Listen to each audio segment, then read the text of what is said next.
I believe the most important part of accurate drawing comes before we've even picked up a pen, before we've made a single mark on the paper. But it's when we actually observe what we're going to draw. See, just as there are ways we can develop our drawing techniques, our drawing skills, I believe there are ways we can develop our observation skills so that when we look at something, we find the, if you like, the visual information that we need to draw that subject really well, accurately capturing the characteristics that we want. And just as there are ways we can improve the technical aspects of our drawing skills, there are ways we can improve how we observe the subject. Hi, I'm Stephen Travers. This is the first of a series of videos I'm making all about how we can improve our observation skills so that when we look at our subject or our reference photo, we actually find visually the information we need so as to be able to do a really accurate or a really great drawing of that object. But the very first thing I want to do in this video is actually talk about a bad habit we need to stop doing. I'd be very surprised if you don't do this. I still occasionally catch myself doing it, but not as much as I used to. And if we can eliminate this bad habit in how we observe, it'll set us up really nicely then for all the, if you like, the positive, good habits we can pick up, we can actually develop as a skill that we then bring to our observing when we draw. Okay, so what's this bad habit? Well, the bad habit is that we look at something quickly and we think, oh yeah, I know what that is, and then we draw it. And the problem is we haven't really seen what we want to draw. We haven't really seen the information we need about that object enough to draw it accurately. What we end up doing is we see something and we say, yeah, I've seen those things before. I know what they are. And then we go to draw it. And what we're really drawing is what we think we've seen, not what we actually have seen. What we think we've seen, not what's actually there. And often the difference between what we've drawn and our reference is not our lack of drawing skills. It's because I've never been trying to draw what was in the reference. I was always trying to draw something in my head, and I didn't realize that what was in my head was actually a bit different from what was in the drawing. But like most things, this will be easiest if we look at it in an example. So let's do that now. Here we have a corner group of shops on the outskirts of Edinburgh in Scotland. A photo I took from a bus as we headed into the city centre. And here is a quick drawing I've done of these corner shops that looks a lot like many of the drawings I see every day. And I want to highlight some mistakes that I deliberately made in this case, but certainly mistakes I've made without intention in the past, and perhaps that some of you might be making as well. So let me highlight the mistakes that I made because I wasn't looking carefully enough at my reference. The first area I want to consider are the windows. Now, windows are a prime example where we see a window and we go, oh, I know what a window looks like. A window is basically a box with maybe a bit of window trim around it and maybe some lines holding the glass in place. And so I've drawn all the windows. And because I didn't actually look to see what are these particular windows doing in different places, I've tended to draw the same window and I've tended to make the same mistakes. So I've missed a lot of the detail, and I finish up with these, in part certainly, these fairly simplified, almost cartoon-like windows that are almost like they're lines drawn on a white wall rather than actual objects set into the wall. Because you see, I've missed, in most cases, I've missed any indication of the depth of the windows, of the fact that the windows are set back slightly from the outside wall, that at least on two sides, because of the angle, we can see the depth of those windows, and that it also affects what we see of the trim, the angle, that some of this white trim is actually hidden on the left-hand side of those windows. And I've basically just drawn them all the same. I've also missed the foreshortening. I've looked at this and this wall to the right, and I've gone, oh yes, okay, there's two windows there.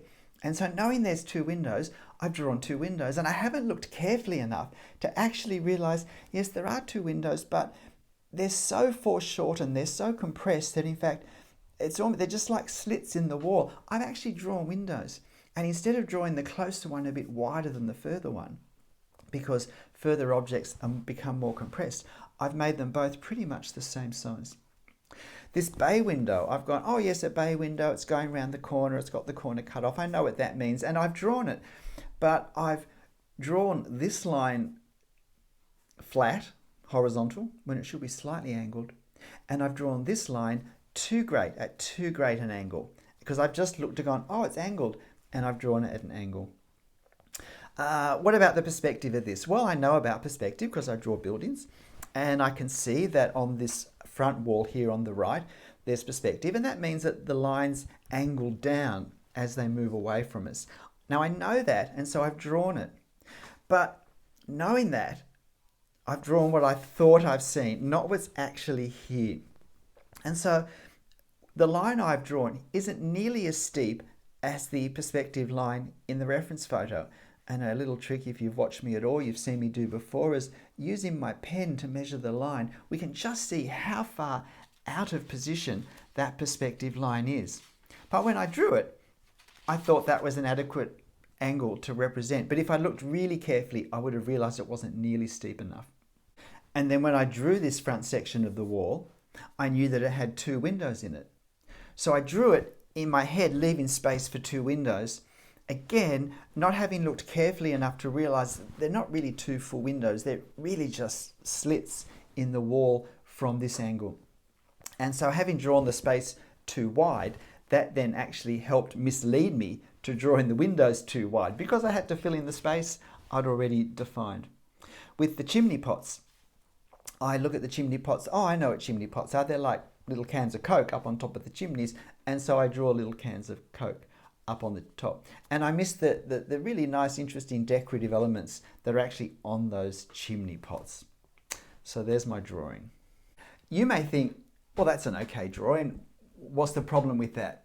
But let's just compare it with another drawing I did of the same building, where I took just a little bit more time, maybe say 10% more time. And in that extra 10%, I just made sure I carefully observed all the details I felt that I needed and that I've learned that I need in order to represent that structure more accurately. So let's have a look at that drawing. What do you think? I observed the windows here more carefully so I could draw them more accurately. There are plenty of lines to make them look less cartoonish. They definitely look like shapes that come out and go into the wall. I've observed where there is depth and I've drawn adequate lines to represent the depth.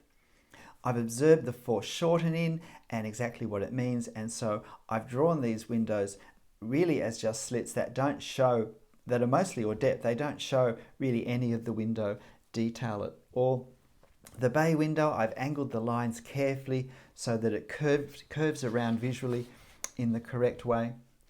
My perspective line is drawn accurately, and as the perspective lines have gone down towards eye level, the angle has become less and less.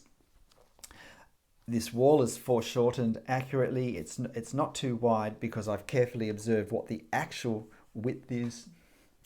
And the chimney pots I've drawn with a very quick but I think effective representation of the decorative elements. So if we compare the 2 drawings, we can see the effect, I think, of drawing without carefully observing what the really specific details in that reference are compared to when we do.